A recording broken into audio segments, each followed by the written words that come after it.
Shamantakas Infraswari, Shamantakas Aurum, Premium 2, 3 and 4 BHK luxurious apartments near Pragati Nagar, Kaman, Bachpalli, Hyderabad. Yeleru వరద అయితే పిఠాపురం నియోజకవర్గాన్ని అయితే అతలాకుతం చేసిందని చెప్పాలి. ఎన్నడూ లేని విధంగా వరద తాకిడి పిఠాపురానికే ఎక్కువగా వచ్చినటువంటి పరిస్థితి. అంటే ప్రధానంగా ఏలేరు ప్రధానంగా 4 నియోజకవర్గాలకైతే ఎఫెక్ట్ ఉన్నప్పటికీ అలాగే జగ్గంపేట ప్రతిపాడులో ఈ యొక్క పంట పొలాలు మొత్తం కూడా నీటి మునిగాయి. అలాగే ప్రతిపాడు ప్రధానంగా చూసుకుంటే కొన్ని గ్రామాలకైతే రాకపోకలు అంతరాయం కలిగింది. ముఖ్యంగా చూసుకుంటే పిఠాపురం నియోజకవర్గంలో ఎక్కువ ఎఫెక్ట్ ఉంది. అలాగే ఈ యొక్క గండ్లు కూడా ఏలేరుకి గండ్లు పడడంతో చాలా ఇబ్బందికర పరిస్థితులు ఉన్నాయి. అలాగే పిఠాపురం అలాగే వైసీపీ ఇన్ఛార్జ్ అలాగే పిఠాపురం మాజీ ఎమ్మెల్యే కావచ్చు, అలాగే కాకినాడ ఎంపీ మాజీ ఎంపీ వంగ గీతా విశ్వనాథ్ కూడా ఈ యొక్క వరద ప్రాంతాల్లో కూడా పర్యటిస్తున్నారు. ప్రస్తుతం ఉన్నాం. అలాగే యూకత్పల్లి మండలం కావచ్చు, గొల్లపల్లి మండలంలో ఎంతవరకు ఎఫెక్ట్ అయింది కూడా నిన్న నుంచి కూడా పర్యటిస్తున్నారు. గత కొన్ని రోజుల నుంచి వరదపై కూడా అప్రమత్తం చేస్తున్నారు. ప్రస్తుతం మాజీ ఎంపీ వంగ గీత గారు మాట్లాడే ప్రయత్నం చేద్దాం. మేడం చెప్పండి, ఏలేరు వరద ఎన్నడూ లేని విధంగా ఎఫెక్ట్ అయింది. పరిస్థితి ఏ విధంగా ఉంది, ఎంతవరకు నష్టం వాటిల్లిందంట? అంటే వ్యవసాయపరంగా నష్టమైతే పూర్తిగా నష్టపోయారు. ఇంకా వ్యవసాయదారులు ఒక ఎకరం కాదు కదా, ఒక సెంటు కూడా మిగిలినట్టుగా మాకేమీ కనబట్టలేదు. అందరు కూడా అదే అంటున్నారు కంప్లీట్. ఎందుకంటే జనరల్గా మనకి పిఠాపురానికి కరువు, అదేవిధంగా ఎప్పుడైనా ప్రాజెక్టులో నీరు లేకపోతే నీటి ఎద్దడి, నీరు ఎక్కువైపోతే మునిగిపోవడం అనేది పిఠాపురంకి ఎప్పటి నుంచో ఉంది. అయినప్పటికీ కూడా అధిక వర్షాలు ఈ రాష్ట్రంలో ఎప్పుడూ లేని విధంగా అధిక వర్షాలు కురవడం, మన క్యాచ్మెంట్ ఏరియాలో ఎక్కువ క్యూసెక్ల నీరు చేరిపోవడంతో మరి మనకి వచ్చిందంతా వదిలేసే పరిస్థితి. 15,000 వస్తే 20,000 వచ్చినా ఏమొచ్చినా కూడా వదిలేసే పరిస్థితి. కాబట్టి ఆ విధంగా చేయడం వల్ల అఫీషియల్గానే 15,000 20,000 చెప్తున్నారంటే ఇంకా అన్అఫీషియల్గా 30,000 35,000 కూడా వదిలేసి ఉండే పరిస్థితి. అది మీరు నిన్న సాయంకాలం అయితే ఇంకా అసలు మనకి ఏమైపోతుందనే చాలా గుండెలు చాలా భయపెట్టుకున్న పరిస్థితి. ఇగో ఇప్పుడు చూస్తున్నారు, మొత్తం అంతా కంప్లీట్ జలం వలయంగా ఉంది. ఇక్కడ పిఠాపురం అంతా జలవలయంలో చిక్కుకుని ఉంది. అయితే పల్లపు ప్రాంతాలైన ఇప్పుడు మనం కాలనీ దగ్గర ఉన్న పిఠాపురం పట్టణంలో కాలనీ అంతా మునిగిపోయింది. వాళ్ళందరినీ కూడా షిఫ్ట్ చేయడం జరిగింది. ఆ విధంగా కాలనీస్లో ఎక్కడెక్కడైతే మునిగిపోయో నియోజకవర్గం 3 మండలాల్లో 2 మున్సిపాలిటీలో కూడా రిహాబిలిటేషన్ చేయడం జరుగుతుంది. అంతేకాకుండా మెయిన్గా ఇప్పుడు మనం చూసుకుంటే పశు సంపదకి పంటలకి చాలా నష్టం. మనకి ఇక్కడ పిఠాపురం ప్రసిద్ధి చెందింది ఏంటంటే ఓన్లీ అగ్రికల్చర్ మాత్రమే కాదు, వరి పంటలే కాదు, ఉద్యానవన పంటలు కానీ, పట్టు పరిశ్రమలు కానీ, అదేవిధంగా కాయగూరలు కానీ, ఆకుకూరలు కానీ, అన్ని రకాల పంటల రైతులు మన పిఠాపురం నియోజకవర్గాలు ఉన్నారు. మేము కలెక్టర్ గారిని కానీ, గౌరవనీయులు డిప్యూటీ సీఎం గారు కానీ అధికారులందరినీ ఆదేశించండి, కంప్లీట్ పూర్తిగా పిఠాపురం నియోజకవర్గంలో ఒక్క సెంటు కూడా వదలకుండా రైతులందరికీ న్యాయం జరగాలి. ఎందుకు అంటే రైతులు కూడా ఎక్కువ మంది కౌలు రైతులు పంటలు చేస్తూ ఉన్నారు. అదేవిధంగా ఇప్పుడు వచ్చే స్థాయికి ఇంచుమించుగా దగ్గర ఒక ఎకరానికి 35,000 వరకు పెట్టుబడి పెట్టేసి ఉన్నారు. పిండిలు కొట్టేశారు, మందులు వేసేశారు. వ్యవసాయకి ఇంచుమించుగా 70% 60% పెట్టాల్సిన పెట్టుబడి అంతా కూడా పెట్టేసి ఉన్నారు. కాబట్టి అనుకోకుండా ఇది ఎంత రావడంతో ఈ 3 రోజులు ఇంకా మనకి థైలాండ్ కావడం వల్ల నీరంతా ఇంకా 2 రోజులు పూర్తిగా ఉండి అదృష్టం బాగుండి ఇంకా వర్షం ఏమీ రాకపోతే, ఇప్పుడు రాకపోతే 3 రోజులు పడుతుంది తీయడానికి. కాబట్టి పంట అంతా కూడా పూర్తిగా పోతుంది. కాబట్టి అందరినీ ఆదుకోండి, రైతులందరినీ ఆదుకోమంటున్నాం. కౌలు రైతుల్ని కూడా ఆదుకోండి. అంతా కూడా పంట నష్టపరిహారం జగన్మోహన్ రెడ్డి గారి ప్రభుత్వంలో కూడా మేము చెప్తున్నాం గర్వంగా. ఇప్పుడు గతంలో వచ్చినప్పుడు కూడా వరదలు వచ్చినప్పుడు కూడా ఏ ఒక్క రైతుని వదలకుండా అందరికీ నష్టపరిహారాన్ని అతి తక్కువ టైంలో రోజుల్లోనే నష్టపరిహారం ఇచ్చి వాళ్ళని ఆదుకోవడం జరిగింది. కాబట్టి మళ్ళీ ఇప్పుడు పంట వేసుకునే టైం కూడా లేదు, ఎందుకంటే నీటి ఎద్దడి వచ్చేసి ఇవన్నీ కూడా పరిస్థితులు వస్తాయి. కాబట్టి రైతాంగాన్ని అందరినీ ఆదుకోవాలి. రిహాబిలిటేషన్ అక్కడక్కడ నేను గొల్లపురంలో వెళ్ళినప్పుడు అప్పుడే మేము వెళ్తున్నాం, చూస్తున్నాం, ఒక ఇల్లు పడిపోయింది, ఇంకొక ఇల్లు గోడ జారిపోయింది, ఇంకొక ఇల్లు దూలాలన్నీ కింద పడిపోయాయి. ఇలా ఉన్నాయి. కాబట్టి అది మీరు వెంటనే నష్టపరిహారం ఇవ్వటం, వాళ్ళని ఆదుకోవటం చేయాలి. రెండోది ఇంకొక అంశం ఏంటంటే, ఇప్పుడు ఎప్పుడైతే ఈ 2 రోజుల నుంచి నీరు తీస్తుందో క్యాంపుల్లో పెడుతున్నారు. వీళ్ళందరినీ క్యాంపుల్లో పెట్టి వాళ్ళు వెళ్ళేటప్పటికి హెల్త్ విషయంలో చాలా ప్రత్యేకమైన శ్రద్ధ తీసుకోవాలి. ఇప్పటికే వైరల్ ఫీవర్సు, డెంగ్యూ ఫీవర్సు, అదేవిధంగా డయేరియా కూడా కొన్ని చోట్ల ఎక్కువగా ఉన్నాయి. కాబట్టి ప్రత్యేకమైన శ్రద్ధ తీసుకుని వైద్యాధికారులు కూడా అప్రమత్తం చేసి వాళ్ళు కూడా యుద్ధ ప్రాతిపదికన సర్వే చేసి, ఇంటింటి సర్వే చేసి మందులు ఇప్పించి ప్రజల ఆరోగ్యాన్ని కాపాడవలసిందిగా కోరుతున్నారు. అంటే ఏలేరుకి ఎన్నడూ లేని విధంగా 45,000 క్యూసెక్లు పైగా ఇన్ఫ్లో అయితే ఉంది. అదేవిధంగా అదే స్థాయిలో 27,000 వరకు కూడా కిందకు విడుదల చేశారు. అంటే ఇది వరదను అంచనా వేయడంలో అధికారుల లోపం ఉందా, నాయకుల లోపం ఉందంటారా? అంటే ఇక్కడ లోపాలు ఎత్తి చూపడం ఇవన్నీ కన్నా మానిటరింగ్లో నేను ఎస్సీ గారితో అయితే గత 5 రోజుల నుంచి మాట్లాడుతున్నాను నేను. ఎందుకంటే 20 టీఎంసీలు ఎప్పుడైతే నిండిందో అప్పుడే ఇన్ఫ్లోస్ని బ్యాలెన్స్ చేసుకుంటూ మానిటర్ చేసుకుంటూ ప్రతి ఎవరు క్యాలిక్యులేట్ చేసుకుని 21, 22 రాకుండా చూసుకుంటే ఒక్కసారి ఈ 3 రోజుల నుంచి వచ్చి ఇదంతా కూడా మనం క్యాచ్మెంట్ చేసుకోవడానికి ఇంత వరద రాకుండా ఉంటుంది. ఎందుకంటే 10,000 వదిలితే వెళ్ళేదానికి 20,000, 30,000 వదిలేస్తే వచ్చేదానికి నష్టాలు ఎక్కువగా ఉంటాయి.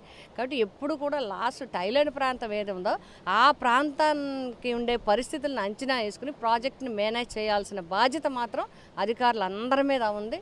ఖచ్చితంగా అందులో ఎక్కడ పడితే అక్కడ వర్షాలు పడతా ఉన్నాయి. అందులో ఏజెన్సీలో ఎక్కువ పడుతున్నాయి. మీరు చూసారు, ఇక్కడే కాదు, పాడేరు కానీ అల్లూరు సీతారామరాజు కానీ అన్ని ఏరియాల్లో ఏజెన్సీల్లో కలవట్లు కూలిపోతున్నాయి, కొండలన్నింటిలో వస్తున్నాయి. అలాంటప్పుడు ఈ ఏరియాని 20+ అవుతుంది అనేటప్పటికి మానిటర్ చేయాల్సింది. అయితే ఇప్పుడు మొన్న మేము లెక్క చూస్తే 24 నిండిపోయి 20,000 వస్తే 20,000, 25,000 వస్తే 25,000, 30,000 వస్తే 30,000 వదిలేస్తే అంతకు మించి వాళ్ళు కూడా ఏం చేయలేరు. ముందు నుంచి మెయింటైన్ చేయకపోతే ఏం చేయలేరు. వచ్చినట్టుగా వదలాలి, లేకపోతే ప్రాజెక్ట్ వచ్చేస్తుంది, గేట్లు ఎత్తాల్సిన పరిస్థితి. కాబట్టి ప్రజల జీవితాలతో, రైతుల జీవితాలతో ఇబ్బంది పడకుండా చూడాలంటే ప్రాజెక్టుని మెయింటైన్ చేయాల్సిన అవసరం ఉంది. అలా చేస్తేనే బాగుంటుందని అనుకుంటున్నాం. ఇప్పుడు జరిగిన దానికి కూడా వెంటనే నీరు వెళ్ళిపోయేలాగా ఎక్కడెక్కడైనా అడ్డంకులు ఉన్నాయేమో చూసి, ఎక్కడెక్కడ కొన్ని చోట్ల గండ్లు కొట్టేశారు, కొన్ని చోట్ల అడ్డంకులు ఉన్నాయి, అవి ఉంటే ప్రొక్లైనర్స్ని కూడా పెట్టి ఎక్కడైతే ఉందో తీసి సముద్రంలోకి నీరు వెళ్ళేలాగా అధికారులు చూడాలంటున్నాం. రెండోది పశు సంపద మీద కూడా చాలా శ్రద్ధ పట్టాలి. గడ్డి విషయంలో కానీ, మేత విషయంలో కానీ, వాటికి హెల్త్ విషయంలో కానీ తప్పనిసరిగా పశు సంపద మీద కూడా మానవతా దృక్పథంతో ఆదుకుంటే రైతులకి భరోసాగా ఉంటుంది. ఆ విధంగా రైతులకి ఈ ప్రభుత్వం అండగా నిలబడాలని చెప్పి నేను కోరుతా ఉన్నాను. అంటే ఏలేరు ఆధునీకరణ విషయంలో గత ప్రభుత్వం తప్పిదం వల్ల ఇంత నష్టం వాటిల్లిందని పవన్ కళ్యాణ్ కూడా తన స్థానిక నియోజకవర్గంలో మొన్న పర్యటించి ఈ యొక్క శుద్ధగడ్డ వాగులో కూడా జగనన్న ఇళ్ల స్థలాల కేటాయింపులు కూడా ఈ ఇబ్బందులు గత ప్రభుత్వం తప్పిదాలే ఈ విధంగా వరదకు ఎఫెక్ట్ అని చెప్తున్నారు. పవన్ కళ్యాణ్ కూడా అనడం. ఇప్పుడు నాకు కూడా ఈ విపత్కర సమయాల్లో రాజకీయాలు మాట్లాడడం ఇష్టం ఉండదు, కానీ మీరు అడుగుతున్నారు కాబట్టి నేను చెప్తున్నా. ఆ ముందు ప్రభుత్వం ఏంటి, ఈ ఏలేరు ఆధునీకరణ ఎప్పుడు స్టార్ట్ అయింది, ఇవన్నీ కూడా సమాచార చట్ట ప్రకారం మొత్తం వివరాలు తీసుకుంటే ఎక్కడెక్కడ లోటుపాట్లు ఉన్నాయి, ఎక్కడెక్కడ జరిగింది అనేది తెలుస్తుంది. ఆయన డిప్యూటీ సీఎం స్థాయి ర్యాంకులో ఉన్నారు కాబట్టి, ప్రభుత్వంలో ఉన్నారు కాబట్టి, కూటమి ప్రభుత్వంలో ఉన్నారు కాబట్టి, కేంద్ర రాష్ట్ర ప్రభుత్వాల్లో అధికారంలో ఉన్నారు కాబట్టి మొత్తం సమాచారం, సమగ్ర సమాచారం, స్పష్టమైన సమాచారం తీసుకొని ఎక్కడెక్కడ లోపాలు ఉన్నాయో తెలుసుకుని అధికారంలో ఉన్నారు, హోదాలో ఉన్నారు కాబట్టి నేను కోరేది ఎత్తి చూపడంలో తప్పు లేదు. వాళ్ళని మేము ఎత్తి చూపుతాం, మేము వాళ్ళని ఎత్తి చూపుతాం, తప్పులు దాంతో సరిపెట్టకుండా ప్రజలకి ఏదైతే మేలు జరుగుతుందో అది చేస్తే ఈ ప్రభుత్వాలన్నా చేస్తే బాగుంటుంది అనుకున్నాం. మేము చేయగలిగింది మేము చేసాం. నిజంగా జగనన్న కాలనీకి మేము అందరం వెళ్ళి తిరిగాం. జగనన్న కాలనీలో ఒక చుక్క నీరు లేదు. జగనన్న కాలనీలో 2,250 ఇల్లు శాంక్షన్ చేసాం, 800 మంది కట్టుకున్నారు. దానికి ఒకటే ఇబ్బంది, హై లెవెల్ బ్రిడ్జ్ వేయకపోవటం అనేది జరగలేదు. హై లెవెల్ బ్రిడ్జ్ కూడా శాంక్షన్కి ఎండి దగ్గర సంతకానికి ఉంది ఫైల్. ఇప్పుడైనా సరే మొత్తం ఎస్టిమేట్స్, ప్రిపరేషను, ప్లాన్ ఎస్టిమేట్స్ అన్నీ తయారు చేసి ఎండి హౌసింగ్ దగ్గర ఉంది. ఇప్పుడైనా సరే పవన్ కళ్యాణ్ గారిని నేను రిక్వెస్ట్ చేస్తున్నాను, వైఎస్ఆర్ కాలనీ వాసులు అందరి తరఫున రిక్వెస్ట్ చేస్తున్నాను, ఆ ఫైల్ ఒక్కటి క్లియర్ చేయించండి. హై లెవెల్ బ్రిడ్జ్ వస్తే రేపు ఏదైనా వర్షాలు వచ్చినా ఆ కాలనీ వాసులు ఒక్కళ్ళు కూడా ఇబ్బంది పడకుండా హ్యాపీగా అందులోకి వెళ్ళడానికి అవకాశం ఉంటుంది. అట్లాగే సూరంపేటలో లెంటిల్ లెవెల్కి వచ్చింది, అది స్లాబ్ వేసేస్తే ఆ బ్రిడ్జి అక్కడ ఎవరు కాలనీలో ఒక్క ఇల్లు కూడా ములగలేదు, కానీ రాకపోకలకి ఇబ్బందులు ఉన్నాయి. ఆ బ్రిడ్జ్ ఒకటి, ఈ బ్రిడ్జ్ ఒకటి చేస్తే గొల్లప్రోలు పట్టణంలో ముంపుకు గురవ్వకుండా చాలా 2 కాలనీలు, పెద్ద కాలనీలు కాపాడడానికి అవకాశం ఉంటుంది. అది చేయమని నేను పవన్ కళ్యాణ్ గారిని, మా డిప్యూటీ సీఎం గారిని నేను కోరుతాను. అంటే విజయవాడ వరదలతో అతలాకుతమైంది, ఇప్పుడు అది కోలుకుంటుందనే లోపలనే ఈ వరద ఇక్కడ విలయతాండం చేస్తుంది. దాంట్లో భాగంగా ఏపీ ఉప ముఖ్యమంత్రి పవన్ కళ్యాణ్ నియోజకవర్గంలో ఇన్ఛార్జీలు అనుకున్న స్థాయిలో, ఆశించిన స్థాయిలో వాళ్ళందరూ కూడా తిరుగుతున్నారంటారా? అక్కడ ఉన్నటువంటి ఇన్ఛార్జీలు కావచ్చు, టీడీపీ కావచ్చు నాయకులు నియోజకవర్గంలో అంటే పవన్ కళ్యాణ్ అక్కడ విజయవాడలో బిజీగా ఉంటున్నారు, ఆ కార్యక్రమాలు కూడా చక్కబెడుతున్నారు. ఇక్కడ నియోజకవర్గంలో ఆశించిన స్థాయిలో ఇన్ఛార్జీలు పనిచేస్తున్నారంటారా? ఇప్పుడు వాళ్ళు ఇన్ఛార్జీలు పనిచేస్తున్నారు లేదో వాళ్ళు చూసుకోవాలి. మా పార్టీ వర్కర్స్ మాకు అధికారంలో ఉన్నా లేకపోయినా వైఎస్ఆర్సీపీ పార్టీ నేతలందరూ కూడా గ్రామ కార్యకర్త నుంచి, వార్డు కార్యకర్త నుంచి, చైర్మన్లు, మేము అందరం కూడా ఈ 4 రోజుల నుంచి నీళ్ళల్లోనే ఉన్నాం, మేము తిరుగుతూనే ఉన్నాం. మా వంతు సహకారం మేము ఏం చేయగలమో మేము కూడా ఉండగలం, ప్రజల వెన్నంటే ఉంటాం. వాళ్ళు ఏం చేయగలుగుతున్నారు ఏం చేయలేదనేది అంచనా వాళ్ళనే వేసుకోమని కోరుతున్నాను. అనిత హోంమంత్రి అనిత కూడా ఈ యొక్క కృష్ణానదికి వరద ప్రకాశం బ్యారేజీకి బోట్ల విషయంలో కుట్రకోణం ఉంది, వైసీపీ నాయకులు హస్తం ఉందని చెప్పేసి నిన్న మీడియా ముఖం కూడా చెప్పారు. దాన్ని ఏ విధంగా అనుకోవాలి? అంటే నేను చూస్తున్నాను ఈ మధ్యన బహుశా మంత్రులు కానీ లేకపోతే ఎమ్మెల్యేస్ కానీ కొంతమంది కామెంట్ చేస్తూ ఉన్నారు. ఇంకా వాళ్ళు అధికారంలోకి వచ్చినట్టు ఫీల్ అవుతున్నారని అనుకోవట్లేదు నేను. ఊరికి ఇంకా మీరు వచ్చేసారు, లేకపోతే ఆ ప్రభుత్వాలు ఇచ్చేయలేదు, ఈ ప్రభుత్వాలు ఇచ్చేయలేదు. ఒకవేళ ఏదైనా అవకతవకలు ఉన్నాయా ఎంక్వైరీ చేయండి, తేల్చండి. మీరు అధికారంలో ఉన్నారు, అధికారంలోకి వచ్చారని తట్టి చెప్పాల్సి వస్తుంది. మీరు అధికారంలో ఉన్నారు, ప్రజలకు ఏం చేయాలో చేయండి, తప్పులు ఏమన్నా ఉంటే ఎంక్వైరీ వేసి బయటకు లాగండి. అంతేగాని మమ్మల్ని వంకబెట్టి ప్రజలకి మాత్రం ఏ విధమైన సౌకర్యాలు చేయకపోయినా, ప్రజలకు ఏదన్నా లోటు జరిగినా మాత్రం వైఎస్ఆర్సీపీ కార్యకర్తలుగా నాయకులుగా మేము ఊరుకోం, పోరాటం చేస్తాం ప్రజల తరఫున. ఆశించిన స్థాయిలో విజయవాడలో జగన్మోహన్ రెడ్డి గారు తిరగలేదు, సాయం అందించలేదని కూడా ఒక ఆరోపణ కూడా అనిపిస్తుంది. దాన్ని ఎలా చూడాలి? ఇంకా అంత కనకపోతే ఏమంటారు? ఈవేళ జగన్మోహన్ రెడ్డి గారు ఉండడం వల్లే అక్కడ ఆ గట్టు నిర్మించడం వల్ల ఈవేళ ఎప్పుడూ మామూలు చిన్న వానకు కూడా మునిగిపోయే కృష్ణలంక ఒక చుక్క నీరు లేకుండా లక్షలాది మంది ప్రజలు ఉన్నారంటే జగన్మోహన్ రెడ్డి గారు వల్లే. ఇంక జగన్మోహన్ రెడ్డి గారిని ఎన్నాళ్ళు అంటారు? మేమేం అధికారంలో లేము, జగన్మోహన్ రెడ్డి గారు అధికారంలో లేవు. జగన్మోహన్ రెడ్డి గారు అధికారంలో ఉంటే కరోనా వచ్చింది. కరోనా కాటేయకుండా, కరోనాలో ఇబ్బంది పడకుండా, కరోనాలో ఏ ప్రజలు కూడా బాధపడకుండా ఇంటింటికి రేషన్ ఇచ్చి, ఇంటింటికి మందులు ఇచ్చి, వాలంటీర్ల ద్వారా, సెక్రటరీల ద్వారా సర్వీసులు అందించి, కరోనా వచ్చిన వాళ్ళ తల్లిదండ్రులు బిడ్డలు వదిలేసిపోయారు కానీ జగన్ గారు వదలలేదు వాళ్ళని. అంత బాగా చూశారు. ఇప్పుడే జగన్ గారు ఉండుంటే ఇంకా బాగా చేద్దరు, ఎవరికి ఏ ఇబ్బంది లేకుండా ఉండుననేది మా సంపూర్ణమైన విశ్వాసం. కాబట్టి జగన్ గారు మిటిగేషన్లో చేయడంలో జగన్ గారిని ఎవరు పేరు పెట్టలేరు. ఇప్పుడు నేను అదే చెప్తున్నాను, ఒకసారి మీరు అందరూ మేల్కోండి. మీరు అందరూ అధికారంలోకి వచ్చారు కాబట్టి అధికారంలో ఉన్నారు, ప్రజలకు అన్నీ చేయండి అని చెప్పేసి మాకు. Okay madam, thank you. చూస్తున్నాం ఇది పరిస్థితి. నియోజకవర్గంలో భారీ ఎత్తున వరద పోటెత్తడంతో గత కొన్ని రోజుల నుంచి కూడా ఎవరైతే ఉన్నారో, అలాగే వైసీపీ ఇన్ఛార్జ్, అలాగే మాజీ ఎంపీ కాకినాడ ఎంపీ వంగ గీతా విశ్వనాథ్ వరద నీటిలోనే పర్యటించి వాళ్ళ కార్యకర్తలతో కూడా తిరిగి సహాయ చర్యలు అందించాలంటూ వాళ్ళందరూ కూడా తిరుగుతున్నటువంటి పరిస్థితి ఉపకం పడుతుంది.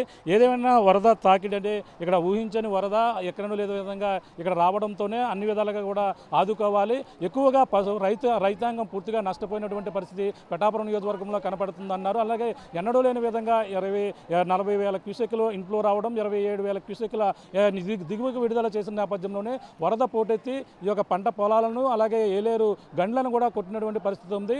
గత ప్రభుత్వం ఏలేరు ఆధునీకరణ చేయలేదని కేవలం నిందలు వేస్తున్నారు. గత ముందు ప్రభుత్వం కూడా టీడీపీ ఉంది, గతంలో చేయలేనివంటి తప్పిదం వల్లే ఈ విధంగా జరిగిందని మరో పక్కన చెప్తున్నారు. అలాగే వైసీపీ ఇప్పుడు ఏదైతే పవన్ కళ్యాణ్ గారు ఇక్కడ ఉన్నటువంటి కాలనీ జగనన్న కాలనీ ఉద్దేశపూర్వకంగా అక్కడ అన్ని వసతులు ఉన్నాయి, ఎటువంటి నీరు చుక్కగా చేరలేదు, కేవలం బ్రిడ్జి ఒకటి ఆటంకం ఉంది. ఆ బ్రిడ్జి నిర్మాణం కూడా ఇతను ఫైల్ పెండింగ్లో ఉంది కాబట్టి దాని ఫైల్ పెండింగ్ని క్లియర్ చేసి అక్కడ జగనన్న కాలనీ వాసులకి అక్కడ బ్రిడ్జి నిర్మాణం చేపడితే సమస్య క్లియర్ అవుతుందని మరో పక్కన చెప్తున్నారు.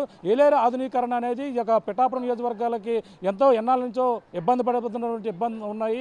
దాన్ని అయితే ఇప్పుడు ఉన్నటువంటి కూటమి ప్రభుత్వమే ఏలేరు ఆధునీకరణ సంబంధించిన ఫైల్ గతంలో చేస్తాం, దాన్ని మూవ్ చేస్తే సరిపోతుందని చెప్పేసి వంగ గీతా విశ్వనాథ్ అదే చెప్తున్నారు. నియోజకవర్గ ప్రజలందరూ కూడా ఆదుకోవాలి. ఒక పక్కన విజయవాడలో వరద అయితే తాకిడి కావాలని కుట్రపూరితం ఉన్నాయని వైసీపీపై నిందలు వేస్తున్నారని, అలాగే అనిత చెప్పడం సరైనది కాదు, వాళ్ళంతా అధికారంలో ఉన్నారు, అవసరమైతే ఎంక్వైరీ చేసి అధికారంలో ఉన్నారు కాబట్టి ఏవైనా ఉంటే నిరూపించాలని చెప్పేసి ఆమె సవాల్ చేస్తున్నటువంటి పరిస్థితి ఓ పక్కన ఉంది. జగన్మోహన్ రెడ్డి కరోనా వంటి విపత్తుని కూడా ఎదుర్కొన్నటువంటి నాయకుడు, సత్తా ఉన్న నాయకుడు కాబట్టి అతనమే కూడా కావాలని బురద జల్లుతున్న కూటమి ప్రభుత్వానికి ఒకటే చెప్తున్నాం, సత్తా ఉంటే ఏదైనా మాపై తప్పులు ఉంటే మీరు ఎంక్వైరీ చేసి నిరూపించే అధికారం మీకు ఉంది కాబట్టి అవన్నీ కూడా నిరూపించవలసిన బాధ్యత ఉన్నారు.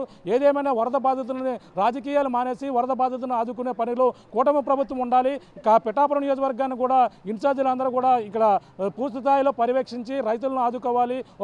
పశుభంగం కూడా మొత్తం పూర్తిగా నష్టపోయారు, రైతులు పంట పొలాలు పూర్తిగా నష్టపోయాయి. అలాగే ఇక పిఠాపురం నియోజకవర్గ గ్రామాల వాసులకైతే పునరావాస కేంద్రంలో సరైన వసతులు లేవంటూ ఆవిడ కూడా ఆరోపణ చేస్తున్నటువంటి పరిస్థితి ప్రధానంగా కనబడుతుంది. ఏదేమైనా పిఠాపురం నియోజకవర్గంలో వరద విరయతాండంపై కూడా ఎవరైతే ఉన్నారో వైసీపీ ఇన్ఛార్జ్ వంగ గీత పర్యటించి పలు ప్రాంతాల్లో కాలనీ వాసులందరూ కూడా సందర్శిస్తున్న పరిస్థితి అయితే ప్రధానంగా ఉందని చెప్పాలి. ఇది కూడా తాజా పరిస్థితి.